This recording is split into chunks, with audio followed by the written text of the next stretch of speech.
a little about what happened after that maybe incident and how the public is reacting to you. Did you have any problems at work, studies maybe? Well, basically there are some things that we can first talk about the hate that I got. Yeah. So at the first step, for the 2 first days after the protest, I got maybe 100 messages or so. I mean, it's not very much because my Facebook is kind of private and I don't accept everyone. It's still a huge number. It's a huge number, but compared to the people who are following me, it's nothing. I mean, they got thousands. So I got 100 hate messages on my Facebook account. I got thousands of hate comments on the web articles that I had. All the web articles had my face on them for a reason. So after that, basically, so that had a repercussion on my mental health. I mean, having everyone like insulting you is definitely not a good thing. Yeah. So maybe that's an indirect repercussion. I mean, an indirect result. What hurt me the most was the fact that I couldn't go home to where I used to live because it's kind of serious. I mean, I come from a southern area and it's conservative. It's not only that it's conservative, it's a small community, it's a smaller community, so people are more... everybody knows everybody. Yeah, everybody knows everybody and there's less intimacy and everyone is related to everyone. And I had my family there and even my mom lost her job. I mean... Oh wow. Yeah, my mom had a kindergarten and she basically teaches kids, you know, raises kids, I mean, I guess. And she called me the day after and this is something that I never expected and I never considered it. I mean, it never came to my mind. I mean, my mom called me and she said, you know what people are saying to me? They're saying your son is a non-believer, he's an atheist, he's a satanist, he's a homosexual, and they didn't use that word, of course. How can you raise our kids? So people basically stopped bringing their kids to my mother's kindergarten, and that really hurt me because I never thought that would happen. Second thing was basically I'm still literally afraid from going home there. I mean, people here less care in the city. I mean, they have strong opinions too, but they care less. But where I live, I mean, it's a bit tricky, I guess. You never know what to expect, so you get that anxiety that tells you to just not go, you know. And especially what fueled that was something that happened here. I mean, even here in my neighborhood, people. So basically, for the first week, the protest happened in the third week of Ramadan. Yeah. So for the last week of Ramadan, when I go past the cafes in my neighborhood, people would pull out their phones and they would look at me. Oh, is that you? Yeah, they would check the articles. They didn't ask me at first. I felt like people were talking about me. They were checking me out.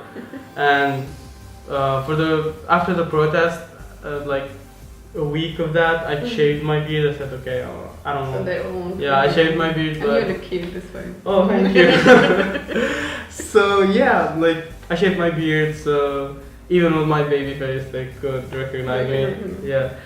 So something really serious happened. So I went in for a pizza at my local restaurant in my neighborhood, and basically the guy who served me, who made me the pizza, like insulted me, and the owner asked me if it was me, and I said no at first, but then he was like, no, seriously, he said, is it you? I said yes. So he said, okay, don't come here anymore. Did you get your pizza or not? Did you get your pizza or not? Yeah, I got the pizza. At It was least you good. got your pizza. It was good.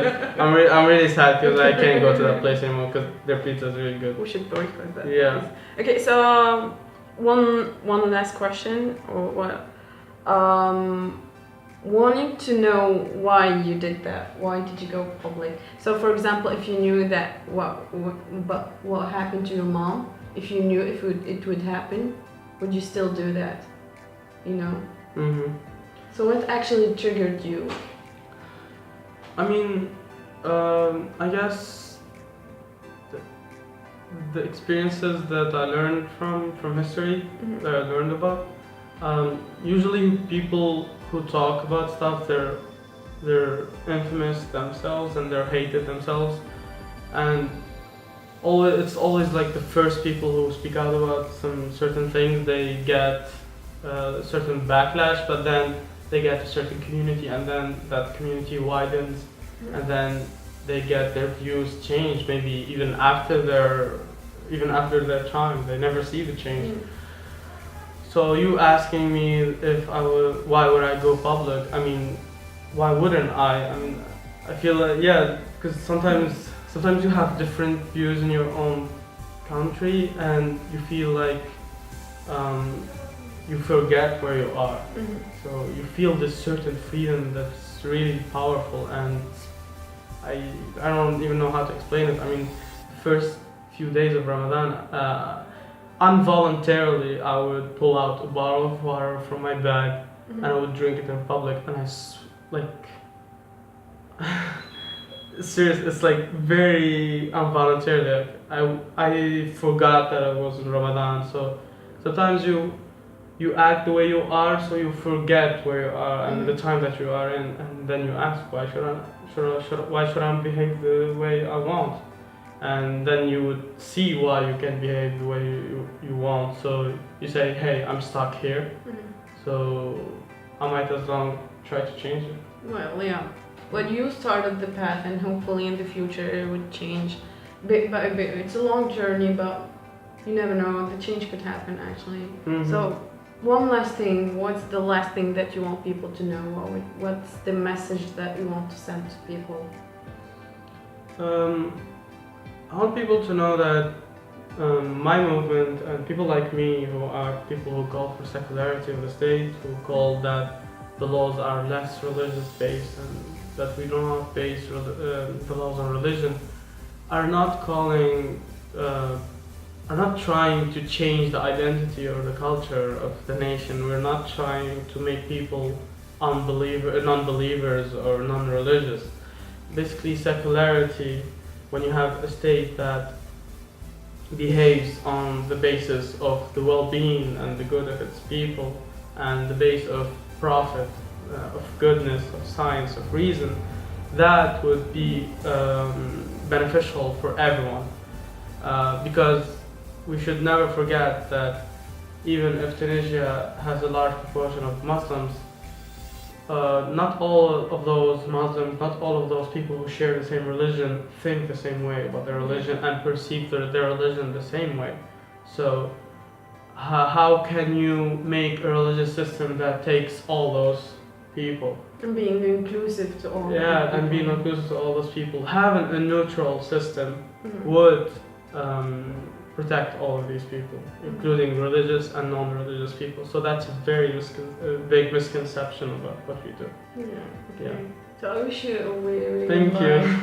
And I'm here always if you need any more support. I know, you're a good friend. So this was Sufyan, and I hope you actually got to understand the message that he was trying to send. If there's any kind of question that you would like to ask him maybe in the future, please send them and write them in the comments. And if needed, we might actually get in a second video answering those questions. Thank you for watching. Thank Bye. you.